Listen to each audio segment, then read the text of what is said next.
Donc je me réjouis de ce forum qui est très important, qui regroupe l'ensemble des acteurs portiers et ensemble inviter nos amis, nos parents maliens, qu'aujourd'hui ils ont vécu une situation difficile, mais alhamdoulilah, je pense que grâce à l'engagement et l'ingéniosité des Maliens qu'ils ont arrivé à ne pas créer de rupture, même si dans leur pays les prix sont flambés, mais c'est quelque chose d'exemplaire. Et ce sont des secteurs privés 100% maliens. Pour le Sénégal, ce que CAP fait, Babatal, que nous partageons beaucoup de choses ensemble, est très important. Le plus important, c'est que l'appui de l'État, pour ne pas créer des fissures, parce que une organisation comme ça devrait être institutionnalisée pour permettre le développement économique. Vous savez bien, un développement économique ne peut pas se faire ça en logistique efficace, rapide et moins cher. Parce que de temps en temps, on produit, les coûts logistiques peuvent être 2 fois plus chers que le prix réel.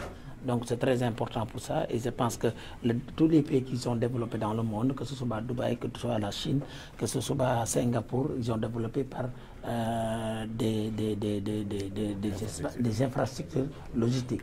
Je pense que la concurrence que vous dites entre les pays ne pose pas de problème. Si vous allez dans un même pays en France, il y a Havre, il y a Marseille, ils travaillent ensemble en synergie et c'est la même chose qu'aussi au Sénégal. C'est aussi le port et les ports travaillent ensemble et en même temps avec les ports secondaires, on peut créer beaucoup de compétitivité en interne. Non, c'est dans le port de Kaolack pour qu'il devienne un port secondaire, un port malien, un port que nous pouvons développer beaucoup de choses parce que vous savez bien que ce n'est pas créé par hasard. Le port est vers 1922 à accueillir 1674 navires. Si aujourd'hui on est en 2022 que le transport maritime a multiplié par 100 et qu'on est à 200, 300 et quelques bateaux, je pense que le plus important c'est faire le dragage et le pont de Foundiougne essaye de trouver une solution parce qu'on ne peut pas le fermer comme ça, que les bateaux, les gros bateaux ne peuvent pas passer parce que le Sénégal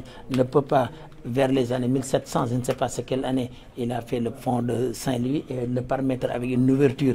Et aujourd'hui, on fait des ponts que c'est fermé et donc bloque la navigabilité. Et c'est quelque chose de bloquer, quelque chose que le bon Dieu nous a donné, que nous pouvons transporter beaucoup de choses. Ça, c'est des choses que nous devons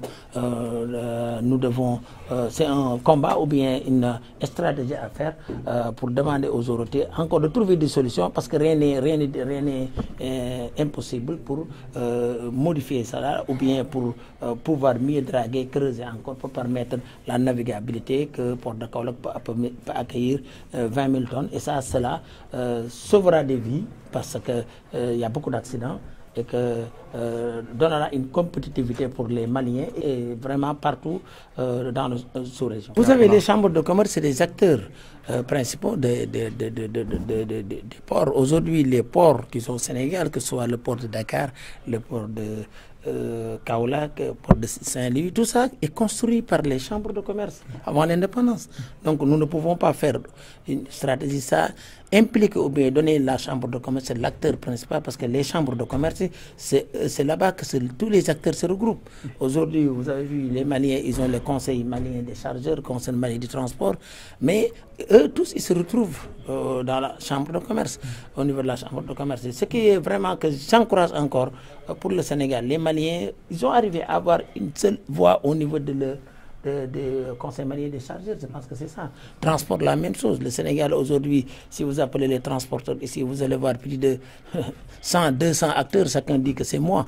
Aujourd'hui, les chargeurs, c'est la même chose, mais CAP, il est en commence de faire quelque chose. Moi, ce que je pense, l'État doit leur soutenir et avec eux et l'autorité portière, les chambres de commerce, nous pouvons créer une synergie et avoir une stratégie ensemble. Parce que s'il y a une stratégie, il n'y a pas d'entente, il n'y a pas des acteurs limités pour pouvoir discuter ensemble, il est très difficile de faire quelque chose.